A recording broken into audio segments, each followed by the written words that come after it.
Today I'm going to show you guys how I get my guitars to sound like this.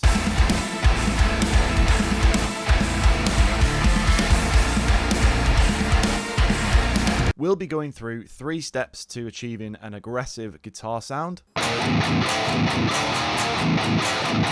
And it all starts by dialing in a sick guitar tone. You're going to want to get up your amp sim of choice. I use an Axe 2, whatever's easiest for you. I know that some DAWs come with some amp simulators sort of built in, so they're also good to use as well. The first thing you're going to need for a guitar is obviously an amp. For this particular tone, I'm using the FAS 6160, which I think is the EVH 5150. It's very heavy distortion. And then once you've picked your amp, you need to put it into a cab, and the cab will shape the tone the most. This is what's going to give the majority of the tonality. So for this one, I've got a 4x12 can I read at all? 4x12 5153 mix 2. So this is an EVH 5150. Okay, so I'm going to pick this one, which I like the sound of, but you can mess around, find what works for you, find what sounds cool, and that will determine, the cab will determine the largest portion of your tone. So once we've picked the amp and cab, we can kind of go back to the amp and then dial in the knobs. So if you imagine on an amp, you've got your little knobs, bass, mid, treble. On an Axe FX, there's a bazillion knobs, and as much as I love a bazillion knobs, I like to keep things pretty straightforward as far as things go. What I'll tend to do, set everything in the middle and then play along and kind of listen to where things are and make adjustments. My number one rule is try and get the most distorted sound you can using the least amount of distortion. So here I have it set to 1.25, so that's not a lot of distortion at all, but we're still getting quite a fair bit. You could turn that right up and it would be like... But again, it's about using as little as possible, so 1.25 seemed to be where it was working for me. Next up is bass, mid, treble. So I like a mid-heavy guitar tone because the guitar itself is a middle range instrument, meaning that the frequencies that it plays at are in the middle frequencies. So I like to emphasize that. I like the sound that it makes. I like where that sits. So I'm going to keep the bass where it is, and then I'm going to push the mids up until we hear something. So it's the classic technique of make a change and then chug. Somewhere up here is fine. Same with treble. Obviously, treble is the higher end frequencies. I don't want to go too crazy with this because later on in the EQ process, we'll probably cut a lot of this out. But we're going to push it up to maybe 7.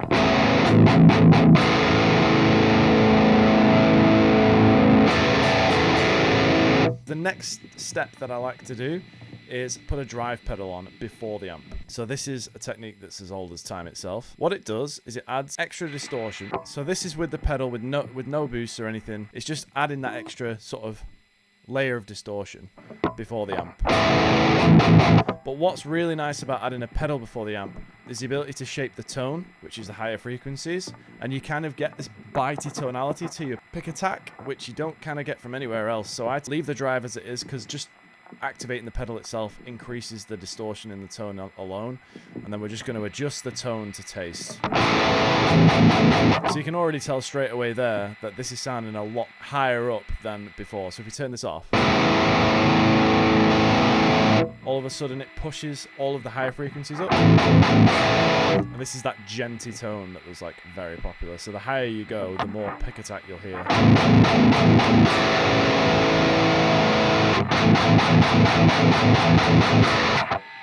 Okay, so I'm just going to literally whack that up to 10. The next thing you'll probably be able to hear it is that just the horrible sound of the pickups and literally no sound. That's because there's so much distortion going into the tone right now. So what I tend to put before literally everything is a noise gate. So a noise gate will create silence, and it's bliss. So what this allows you to do in your playing is you can still feel the full range of the distortion, but as soon as the strings stop vibrating, it will stop the noise. And you can adjust how fast that occurs inside the tone with the threshold and the ratio. So I have my ratio at 8. That's quite high. What that means is it's going to duck the dB by 8 dB as soon as I reach the threshold. So I will dial in my threshold to taste while playing. I've found mine to be around 47. That allows me to sort of play the riffs that I like to write, where I like to stop the distortion sound of the guitar mid-riff, and I can kind of get that. And I can sort of cut the sound dead, and that's just how I like to play the guitar. Now, that doesn't mean to say we're going to use this particular noise gate like this the whole way through, but it's a good starting point. You can adjust the threshold, especially if you want to hear more distortion and, you know, ringiness of the guitar. Just pull the like this. That some people love that sound, and other people don't. So you can adjust that sort of as you're tracking the parts. So if I do this now with the noise gate on, there's no noise whatsoever, which is great.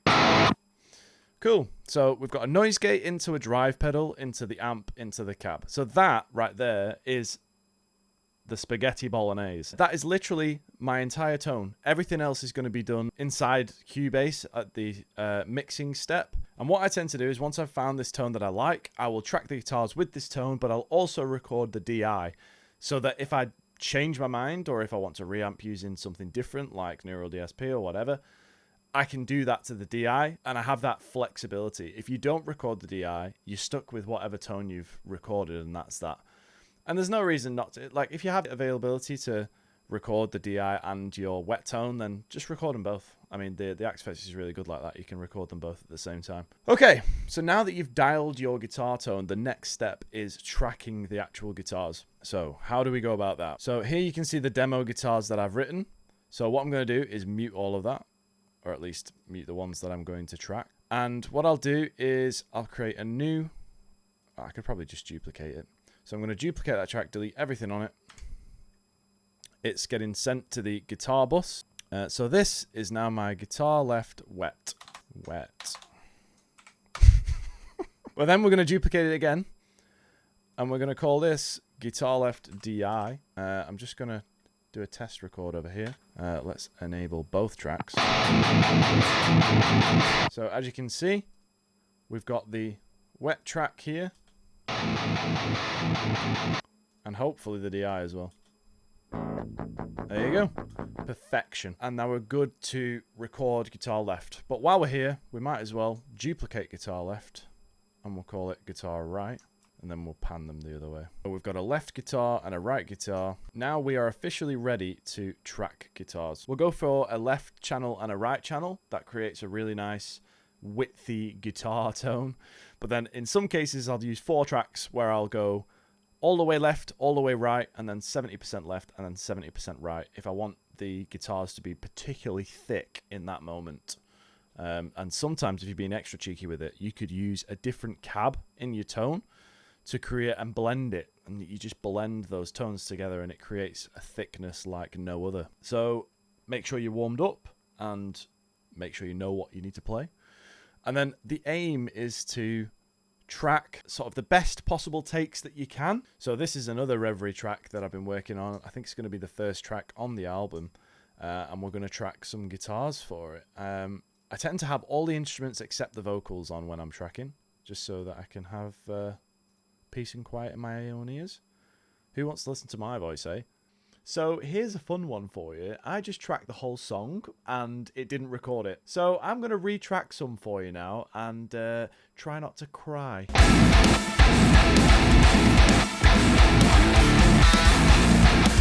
can't remember what I'm bloody playing. Also, the DI's not tracking. What's going on? I can't chug hard enough.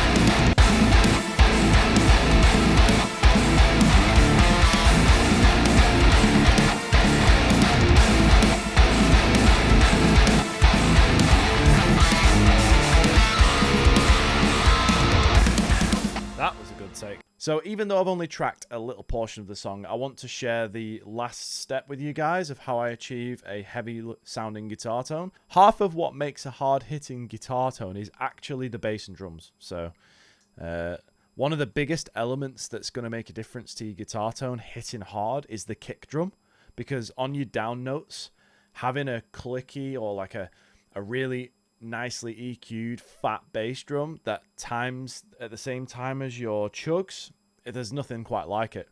Same goes for the bass as well.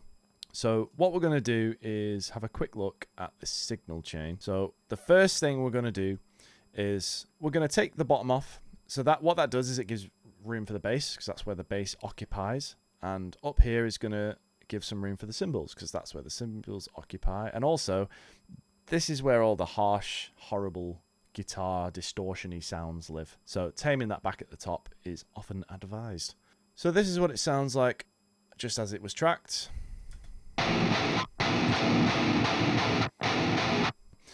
The next thing we're going to do is add a multi-band compressor. So what this is going to do, I've put it around 150-ish, and it's a reactive reactive multi-band compressor. So as the lower end frequencies become loud, this is going to duck those. So this doesn't get rid of the low end altogether, it just ducks it in relation to, because the thing is when you're playing an open note, like that's a really wide open chord, but when you're doing this,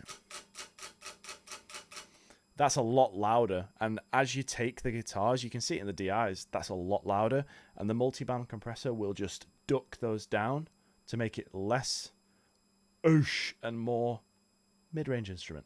And the final thing I'll do is run it through a tape machine, which is my favorite thing to do because it just brings out different frequencies. It thickens up the tone a bit. So really all you need to do is, oh my word, and we want to compress it.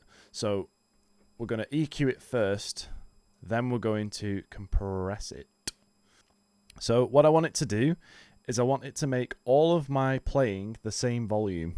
Not too crazy. We don't want to bring it down. We don't want too much gain reduction, but we just want to make it so that my playing is level. If I switch on and off a plugin, I want the volume to be the same. So if by making those moves, the volume of the guitars went up, so now I'm going to have to reduce the gain to make it back to what it was. Cool. So, and again, just a quick run through as to why I've done these things. So I'm shaping the guitar tone with the EQ. We're cutting out the mud at the bottom. We're cutting out the horrible high frequencies, and we're making little moves to improve the overall tonality. Then we're going to compress the whole thing to make sure my playing is even. We're adding a multi-band compressor to control my chugs. And then we're going to run all of that through a tape machine to add some distortion and saturation to the whole sound. So we'll listen to the guitars with and without all of that.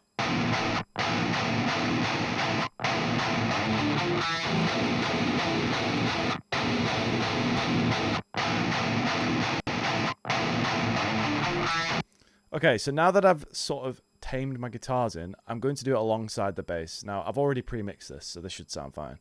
But what we're trying to do is, we're trying to make it so that the bass and the guitar slot together like puzzle pieces. So where the guitar is lacking, I want the bass to come in.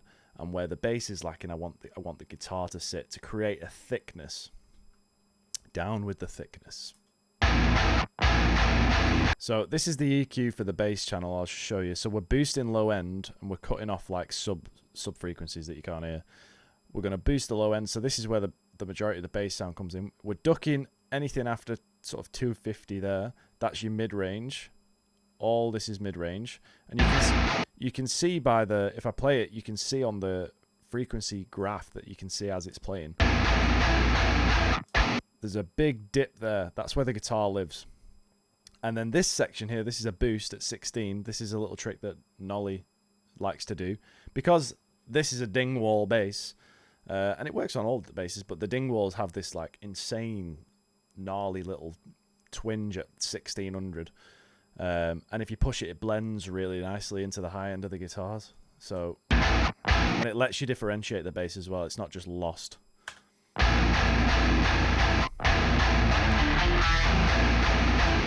Okay, so then you reintroduce the drums, and as long as you kick, one thing you can do is sidechain your bass to your kick drum, which I'll go into more depth in another video, but Basically what that means is in the compressor of my bass guitar, every time the kick drum hits, my bass guitar ducks in volume in that split second, which allows the kick to come through.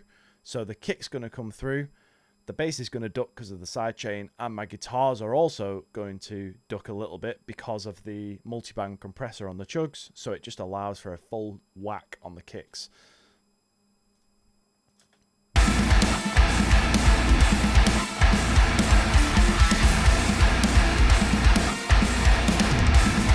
Cool. So that's sounding really good. And that's basically it. But there's one more little secret that I'm going to share with you all. And that is something I learned from Buster. Blending in a lower octave of the same guitar take. You don't do this on the whole guitar track, but you do it in particularly heavy sections where you want super girth. So I'll show you here. These tracks here from the demo are literally just left and right pans fed to the guitar bus, same as the other ones, with an octaver on, which reduces the pitch of the take by literally a whole octave. So it will sound like this. Now that is metal if I have ever heard it. Audibly, sounds horrendous. However, when you blend it in via your fader into the main tone, it thickens it right up.